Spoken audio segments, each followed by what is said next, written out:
दोस्तों, रुको। ये ऑडियो बुक अभी मत सुनो। पहले एक बात कंफर्म कर लो। क्या तुम्हें सच में लगता है कि तुम जो सोचते हो वो तुम्हारा अपना है?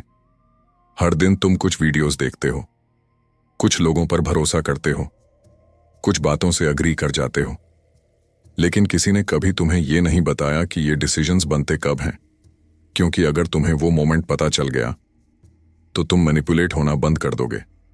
बड़ी कंपनीज तुम्हें प्रोडक्ट नहीं बेचती, वो तुम्हें एक फीलिंग देती हैं, एक डायरेक्शन देती हैं, और तुम खुद चल पड़ते हो, बिना प्रेशर, बिना फोर्स। और सबसे डेंजरस बात, तुम्हें लगता है ये तुम्हारा डिसीजन था। अब इमेजिन करो, अगर वही सिस्टम सिर्फ एड्स में नहीं, नॉर्मल बातचीत में इस्तेमाल हो, ऑफिस में, रिलेशनशिप में, डेली लाइफ में, तो पावर किसके पास होगी? ये ऑडियो बुक तुम्हें बेटर कम्युनिकेटर नहीं बनाएगी, ये तुम्हें वो चीज दिखाएगी जिसे आज तक तुम इग्नोर करते आए हो। ह्यूमन बिहेवियर प्रेडिक्टेबल है, और जो प्रेडिक्टेबल है वो स्टीयर किया जा सकता है। अगर तुम्हें अभी भी लगता है मैं सेफ हूं, मैं स्मार्ट हूं, तो यही वो सेंटेंस है जो हर सिस्टम चाहता है कि तुम बोलो। अब दो रास्ते हैं।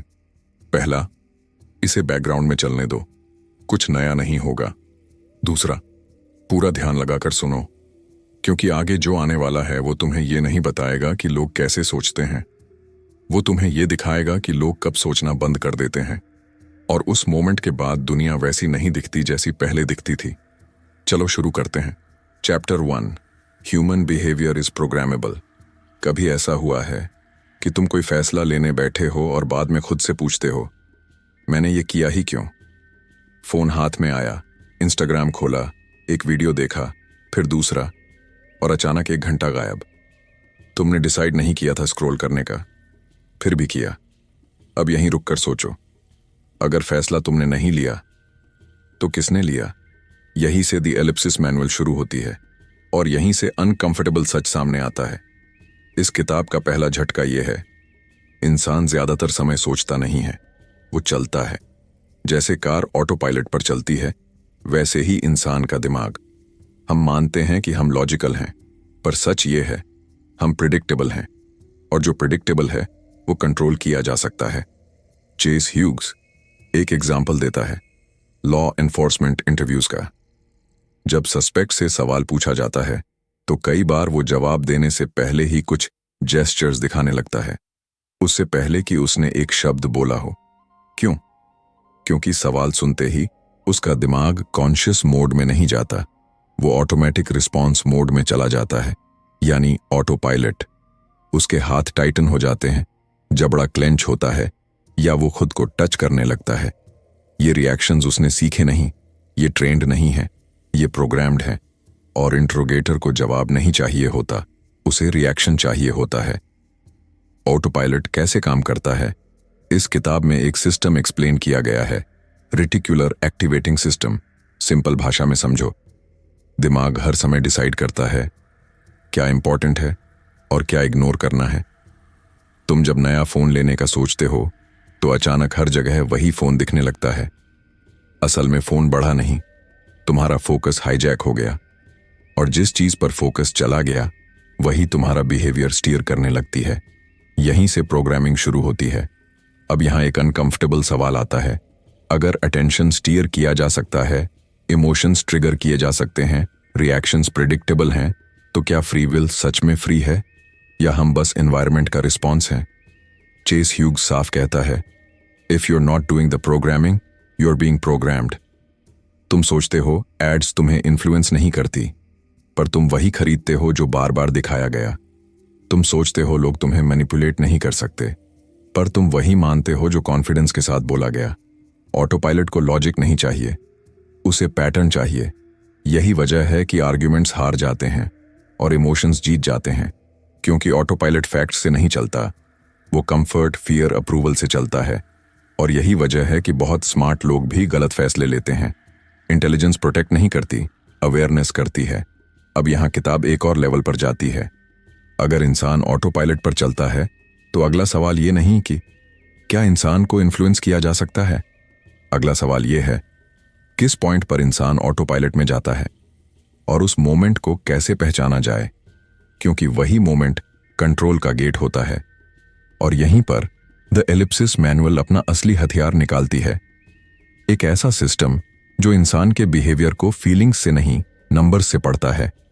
एक टेबल जिससे पता चलता है कौन स्ट्रेस्ड है, कौन फेक है और कौन रेडी है इन्फ्लुएंस के लिए। अगले चैप्टर में हम बात करेंगे बिहेवियरल टेबल ऑफ एलिमेंट्स की, यानी इंसान को पढ़ने की मशीन। अगर तुम ये नहीं सीख रहे तो कोई और तुम्हें पढ़ रहा है, और तुम ये भी नहीं जानोगे कि कब। पिछले चैप्टर में एक बात क्लियर हो गई थी, इंसान ज्यादातर समय ऑटो पायलट पर चलता है।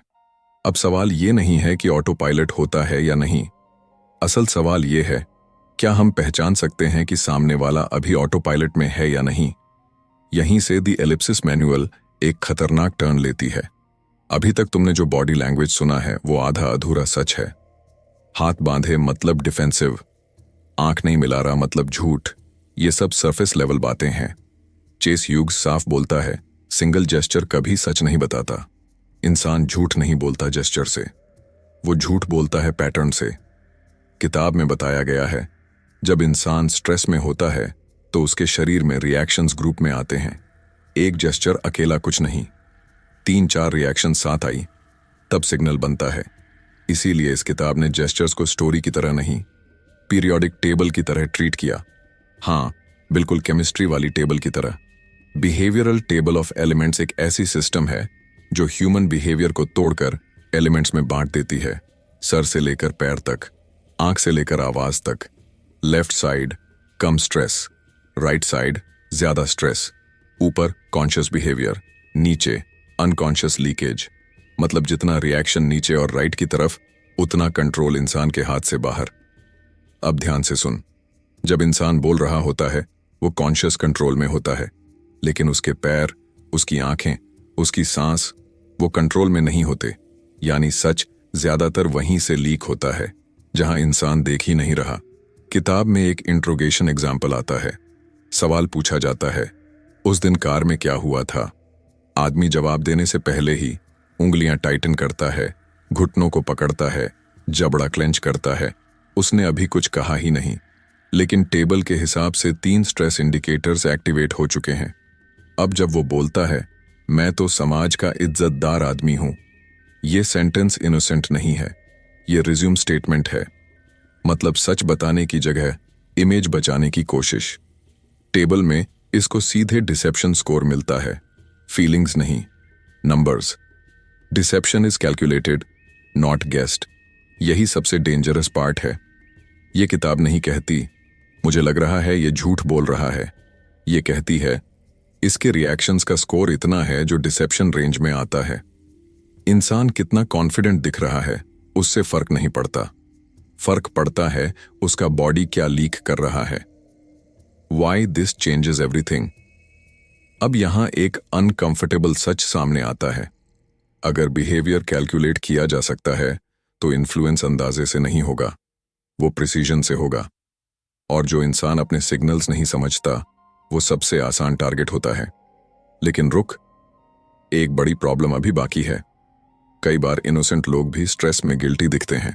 डर, माहौल, अथॉरिटी सब बिहेवियर बदल देते हैं।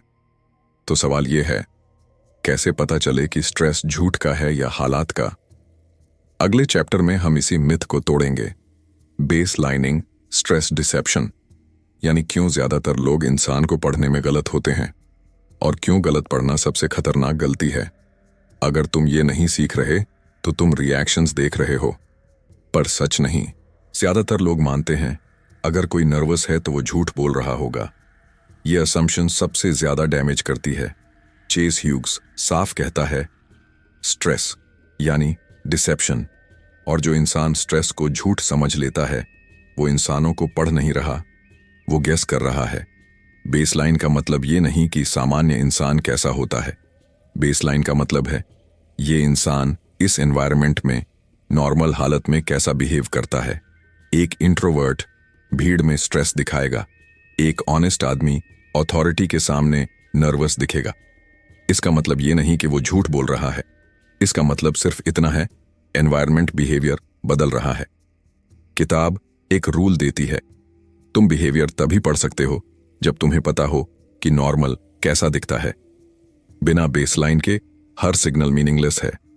जैसे बिना जीरो जाने तुम मीटर नहीं पढ़ सकते। अब यहां एक सच है, ज्यादातर लोग बेसलाइन लेते ही नहीं। वो सीधे सवाल पर चले जाते हैं और रिएक्शन देखकर डिसीजन ले लेते हैं। यही वजह है कि इनोसेंट सस्पेक्ट बन जाते हैं, कॉन्फिडेंट लायर्स बच निकलते हैं। गलती इंसान में नहीं, गलती रीडर में होती है। किताब में एक क्लासिक एग्जाम्पल है। एक आदमी इंटरोगेशन रूम में बैठा है। रूम ठंडा है, लाइट्स तेज हैं, चेयर अनकंफर्टेबल है। वो लगातार हिल रहा है, हाथ रगड़ रहा है, आंखें ब्लिंक कर रहा है। अनट्रेन्ड ऑब्जर्वर बोलेगा ये झूठ बोल रहा है, लेकिन टेबल और बेसलाइन के हिसाब से ये एनवायरमेंटल स्ट्रेस है, ठंड, डिस्कंफर्ट, अथॉरिटी।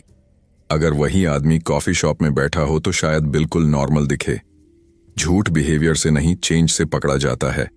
इस किताब का कोर रूल सुनो। Deception is not behaviour, deception is deviation from baseline. मतलब तुम रिएक्शन नहीं पकड़ते, तुम चेंज पकड़ते हो। वो चेंज छोटा होता है पर कंसिस्टेंट होता है, और वही रियल सिग्नल है। अब सोचो, अगर कोई इंसान अपना बेसलाइन ही बदल दे, अगर कोई लायर जानबूझकर स्ट्रेस में भी काल्म रहे, तो यहीं पर सिंपल बॉडी लैंग्वेज टूट जाती है और यहीं पर एलिप्सिस सिस्टम काम करता है। Why confidence doesn't save you. किताब साफ बोलती है, कॉन्फिडेंस इनोसेंस का प्रूफ नहीं है, कामनेस ट्रूथ की गारंटी नहीं है। एक्सपीरियंस्ड लायर्स बेसलाइन मैनिपुलेट करते हैं। वो जानते हैं कि लोग नर्वसनेस देखते हैं, डिविएशन नहीं, इसलिए वो परफॉर्मेंस देते हैं।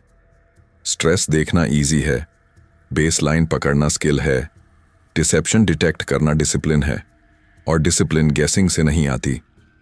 अब यहां एक और सवाल उठता है, अगर बिहेवियर और बेसलाइन समझ में आ गया तो इन्फ्लुएंस कैसे शुरू होती है? क्यों कुछ लोग बिना फोर्स, बिना धमकी, बिना प्रेशर हमसे हाँ कहलवा लेते हैं? अगले चैप्टर में किताब वहां जाती है जहां असली कंट्रोल छुपा है। ह्यूमन नीड्स मैप, यानी वो इनविजिबल बटन्स जो हर इंसान के अंदर लगे हैं, और जिस दिन किसी ने तुम्हारा सही बटन दबा दिया, उस दिन तुम्हें पता भी नहीं चलेगा कि तुम स्टीयर हो चुके हो। Chapter 4, human needs map, the real control panel of the mind.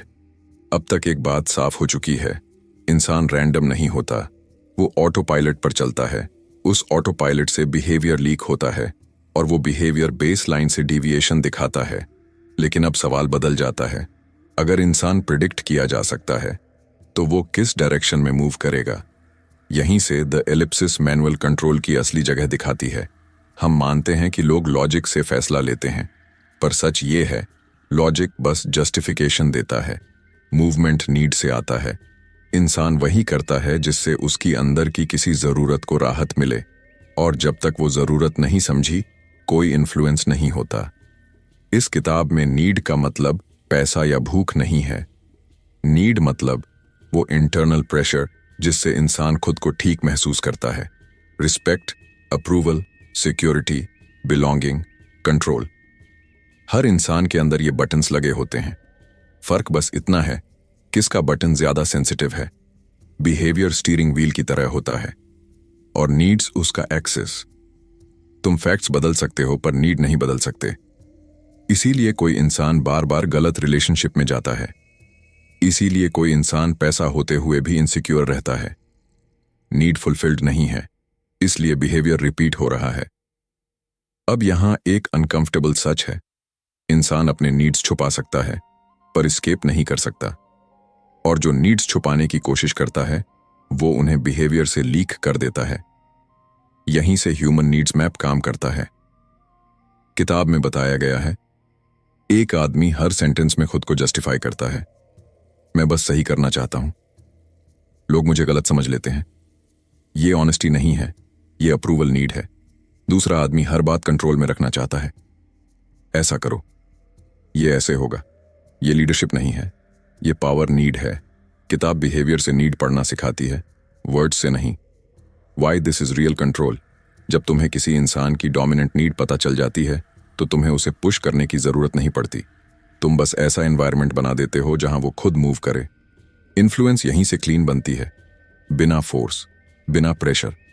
ज्यादातर लोग बिहेवियर देखते हैं, रिएक्शन जज करते हैं, पर नीड इग्नोर कर देते हैं, इसलिए उनका इन्फ्लुएंस हिट और मिस होता है। नीड समझ में आ जाए तो रेजिस्टेंस अपने आप गिरने लगता है। किताब साफ कहती है, सिचुएशंस बदलती हैं, मास्क्स बदलते हैं, बट नीड्स रेयरली चेंज। इसलिए human needs map temporary trick नहीं है, ये लॉन्ग टर्म अंडरस्टैंडिंग है। अब एक बात खुद से पूछो, अगर कोई और तुम्हारी डोमिनेंट नीड समझ ले तो वो तुम्हें कितनी आसानी से स्टीयर कर सकता है। यही वजह है कि सेल्फ अवेयरनेस इन्फ्लुएंस से ज्यादा जरूरी है। अब यहां तक तुमने सीखा इंसान कैसे चलता है, कैसे लीक करता है और क्यों मूव करता है, लेकिन एक चीज अभी बाकी है। लोग मानते क्यों हैं, ट्रस्ट कैसे बनता है, ऑथोरिटी कैसे फील होती है। अगले चैप्टर में हम बात करेंगे ऑथोरिटी, रैपोर्ट, साइकोलॉजिकल ओबीडियंस, यानी क्यों कुछ लोग कमरे में आते ही सुने जाते हैं और कुछ बोलते रहते हैं पर असर नहीं डालते। Chapter 5, authority, rapport, psychological obedience. ज्यादातर लोग अथॉरिटी को पावर समझते हैं, पद, आवाज, कॉन्फिडेंस। चेस ह्यूग्स साफ कहता है, अथॉरिटी लाउड नहीं होती, अथॉरिटी फेल्ट होती है, और जो फेल्ट होती है वो आर्ग्यू नहीं करती। चेस ह्यूग्स, जो मिलिट्री और बिहेवियरल प्रोफाइलिंग बैकग्राउंड से आता है, अथॉरिटी को रोल नहीं मानता। उसके हिसाब से अथॉरिटी एक साइकोलॉजिकल परमिशन है जो सामने वाला तुम्हें देता है। तुम उसे फोर्स नहीं कर सकते, तुम सिर्फ कंडीशंस बना सकते हो। अथॉरिटी का मतलब ये नहीं कि लोग डरें, अथॉरिटी का मतलब ये है कि लोग सेफ फील करें। जब कोई इंसान महसूस करता है कि ये आदमी सिचुएशन समझता है तो उसका रेजिस्टेंस नीचे आ जाता है, और रेजिस्टेंस गिरते ही ओबीडियंस अपने आप आती है। अब एक बहुत कॉमन गलती, रैपोर्ट को लोग फ्रेंडलीनेस समझ लेते हैं, हंसना, अग्री करना, हाँ में हाँ मिलाना। चेस ह्यूग्स इसे रैपोर्ट नहीं मानता, वो इसे अपीजमेंट कहता है। रैपोर्ट का असली मतलब है साइकोलॉजिकल अलाइनमेंट, मतलब सामने वाले को ये फील हो ये आदमी मेरी रियलिटी समझता है। How rapport is built. किताब बताती है रैपोर्ट शब्दों से नहीं बनता, रैपोर्ट बनता है पेसिंग से, टाइमिंग से और इमोशनल एक्यूरेसी से। जब तुम किसी इंसान की इमोशन को बिना जज किए रिफ्लेक्ट कर देते हो तो उसका नर्वस सिस्टम रिलैक्स करता है, और रिलैक्स होते ही वो इन्फ्लुएंस के लिए ओपन हो जाता है। Obedience is not weakness. अब यहां सबसे मिसअंडरस्टूड कॉन्सेप्ट आता है, ओबीडियंस कमजोरी नहीं है, ओबीडियंस एफिशिएंसी है। ह्यूमन ब्रेन एनर्जी बचाना चाहता है। अगर किसी को लगता है ये आदमी सिचुएशन हैंडल कर लेगा तो दिमाग कंट्रोल छोड़ देता है। चेस ह्यूग्स इसे कहता है कॉग्निटिव ऑफलोडिंग, मतलब सोचने की रिस्पॉन्सिबिलिटी देना। Why this is dangerous. अब सोचो, अगर कोई काल्म है, इमोशनली एक्यूरेट है, सिचुएशन को बेटर फ्रेम कर रहा है, तो लोग उसे नेचुरली फॉलो करेंगे, बिना सवाल, बिना प्रेशर। यही साइकोलॉजिकल ओबीडियंस है, और यही वजह है कि अथॉरिटी डेंजरस भी हो सकती है। Why confidence is not enough. Chase Hughes साफ लिखता है, confidence can attract attention but authority earns compliance. बहुत लोग कॉन्फिडेंट होते हैं पर अथॉरिटी नहीं होती। अथॉरिटी बिहेवियर से आती है, परफॉर्मेंस से नहीं। अब खुद से एक सवाल पूछो, जब तुम किसी कमरे में जाते हो तो लोग रिलैक्स होते हैं या डिफेंसिव, क्योंकि अथॉरिटी वहीं डिसाइड हो जाती है। अब यहां तक इन्फ्लुएंस साइलेंट था, लेकिन किताब का अगला हिस्सा साइलेंट नहीं रहता। अब इन्फ्लुएंस लैंग्वेज में उतरता है, वर्ड्स जो लॉजिक बाईपास करते हैं, सेंटेंसेस जो सोच से पहले असर करते हैं। अगले चैप्टर में चेस ह्यूग्स एक अनकंफर्टेबल सच खोलता है, लिंग्विस्टिक कंट्रोल कवर्ड हिप्नोसिस। यानी हिप्नोसिस कोई मैजिक नहीं, ये अटेंशन और कंप्लायंस का इंजीनियरिंग है।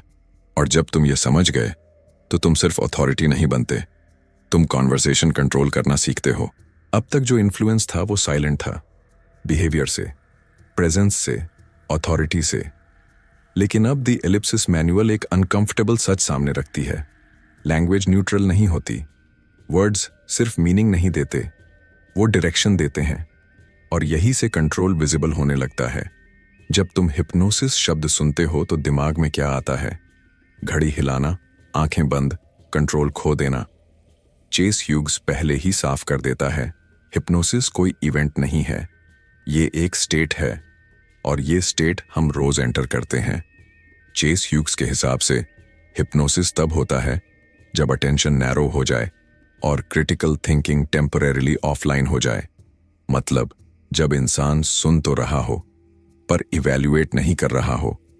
और ये स्टेट मूवी देखते वक्त, ड्राइव करते वक्त या इमोशनल कॉन्वर्सेशन में खुद ब खुद एक्टिवेट हो जाती है। लॉजिक स्लो होता है, लैंग्वेज फास्ट होती है और फास्ट चीज स्लो चीज को बाईपास कर देती है।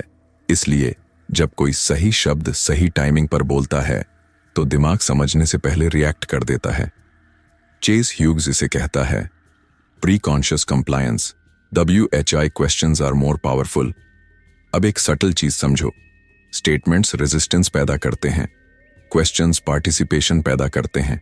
जब तुम कहते हो तुम गलत हो तो सामने वाला डिफेंड करता है, लेकिन जब तुम पूछते हो क्या ऐसा हो सकता है कि, तो दिमाग खुद आंसर ढूंढने लगता है और जिस विचार को दिमाग खुद बनाता है उसे वो अपना मानता है।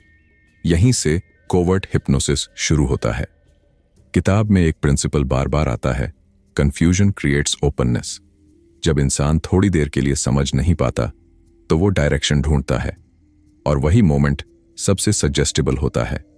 इसीलिए double meanings, open loops, incomplete sentences, ये सब लैंग्वेज ट्रिक्स नहीं, अटेंशन हाईजैकिंग टूल्स हैं। एम्बेडेड कमांड का मतलब ये नहीं कि किसी को ट्रांस में डाल दिया, मतलब ये है एक सेंटेंस के अंदर एक एक्शन हाइड कर देना। जैसे जब तुम ये समझने लगोगे तो नोटिस करना कि तुम कितना काम फील कर रहे हो। दिमाग समझने पर नहीं अटकता, वो काम फील पर चला जाता है। कोई फोर्स नहीं, कोई आदेश नहीं, बस direction. Why this is dangerous. अब सोचो, अगर कोई अथॉरिटी रखता है, रपोर बना चुका है और लैंग्वेज क्लीनली यूज करता है तो रेजिस्टेंस कहां जाएगी? यही वजह है कि लैंग्वेज सबसे सॉफ्ट वेपन है। कोई निशान नहीं छोड़ती, कोई प्रूफ नहीं देती। What this is not. Chase Hughes यहां एक वार्निंग भी देता है। ये माइंड कंट्रोल नहीं है, ये माइंड रीडिंग भी नहीं है। ये बस ये समझना है कि ह्यूमन ब्रेन कहां स्लो पड़ता है और लैंग्वेज वहां फास्ट हो जाती है। जो इसे समझता है वो मैनिपुलेट नहीं करता, वो एक्सीडेंटली इन्फ्लुएंशियल हो जाता है। अब खुद से एक सवाल पूछो, क्या तुम शब्दों से रिएक्ट करते हो, टोन से प्रभावित होते हो, कॉन्फिडेंट लैंग्वेज पर भरोसा कर लेते हो? अगर हां, तो लैंग्वेज पहले से ही तुम पर काम कर रही है। लेकिन इन्फ्लुएंस का फाइनल फॉर्म लैंग्वेज भी नहीं है। वो तब आता है जब इंसान खुद से डिस्कनेक्ट हो जाए। अगले चैप्टर में चेस ह्यूग्स सबसे सेंसिटिव जोन खोलता है, ट्रांस, डिसोसिएशन बिहेवियरल इंस्टॉलेशन, यानी वो स्टेट जहां बिहेवियर टेम्पोररीली रीराइट हो सकता है। और यहीं पर यह किताब पूरी तरह एक्सपोज हो जाती है। अब तक अगर तुम यहां तक आए हो तो एक बात क्लियर है, इन्फ्लुएंस कोई ट्रिक नहीं है, ये कोई टैलेंट नहीं है, ये कोई मैजिक नहीं है। ये बस ये समझना है कि इंसान कब प्रेजेंट नहीं होता और यहीं पर अपना आखिरी लेयर खोलती है। अगर तुम्हें लगता है कि तुम कभी ट्रांस में नहीं गए तो तुम गलत हो। कभी ड्राइव करते हुए घर पहुंच गए और रास्ता याद नहीं, कभी फोन देखते देखते टाइम गायब हो गया, कभी किसी कॉन्वर्सेशन के बाद सोचा मैंने हाँ क्यों बोल दी, ये ट्रांस है। चेस ह्यूग्स साफ करता है, ट्रांस कोई स्पेशल स्टेट नहीं है, ये रिड्यूस्ड अवेयरनेस का मोमेंट है। चेस ह्यूग्स के हिसाब से ट्रांस तब होता है जब अटेंशन नैरो हो जाए और सेल्फ मॉनिटरिंग लो हो जाए। मतलब तुम सुन रहे हो, रिएक्ट कर रहे हो, पर खुद को ऑब्जर्व नहीं कर रहे। और इन्फ्लुएंस को बस यही चाहिए। What dissociation really is. Dissociation को लोग गलत समझते हैं। ये ट्रॉमा या ब्रेकडाउन नहीं है। डिसोसिएशन मतलब मोमेंटरीली मैं से हट जाना। जब इंसान इमोशन में होता है या कंफ्यूजन में या इंटेंस फोकस में, तो आइडेंटिटी थोड़ी देर के लिए पीछे चली जाती है। और जब आइडेंटिटी पीछे जाती है, बिहेवियर फ्लेक्सिबल हो जाता है। अब ध्यान से सुन, लॉजिक आइडेंटिटी से आता है, रेजिस्टेंस आइडेंटिटी से आता है, लेकिन ट्रांस में आइडेंटिटी वीक होती है, इसीलिए उस मोमेंट में बिहेवियर इंस्टॉल हो सकता है। चेस ह्यूग्स इसे फैंटेसी की तरह नहीं बताता, वो इसे टेम्पोररी बिहेवियरल अलाइनमेंट कहता है। बिहेवियरल इंस्टॉलेशन का मतलब ये नहीं कि किसी को परमानेंटली बदल दिया। मतलब ये है, जब इंसान ट्रांस में हो तो वो नए बिहेवियर को ट्रायल मोड में एक्सेप्ट कर लेता है। जैसे काम रहना, अग्री करना, फॉलो करना, डिले न करना। ये परमानेंट नहीं होता, पर मोमेंट के लिए इफेक्टिव होता है। Why this feels natural? यही वजह है कि इन्फ्लुएंस के बाद इंसान बोलता है, मुझे सही ही लगा उस टाइम, क्योंकि बिहेवियर इम्पोज नहीं था, वो इंटरनली अलाइंड लगा।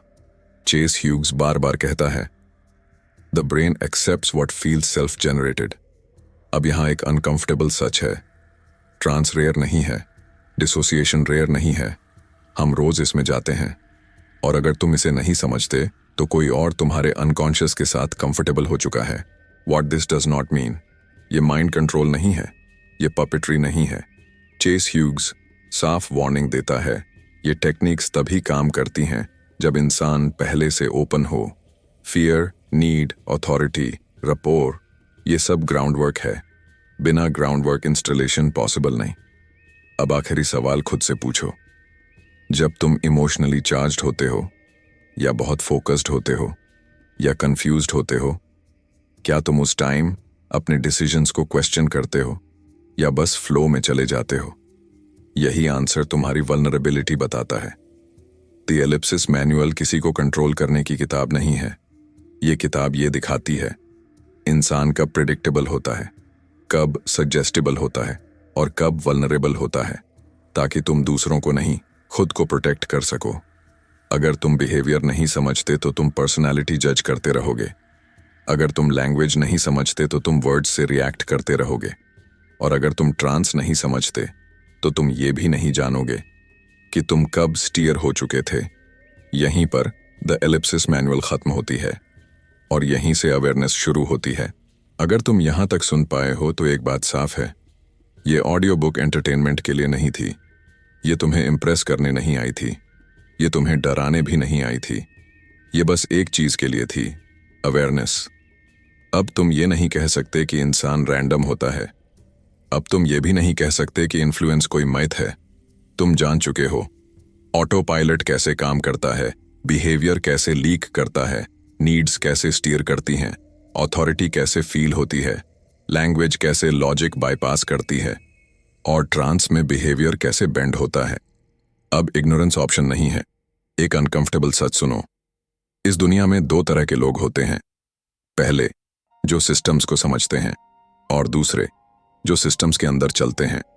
अगर तुम समझना चाहते हो कि लोग कैसे सोचते हैं, कैसे रिएक्ट करते हैं और कैसे स्टीयर होते हैं, तो ये चैनल तुम्हारे लिए है।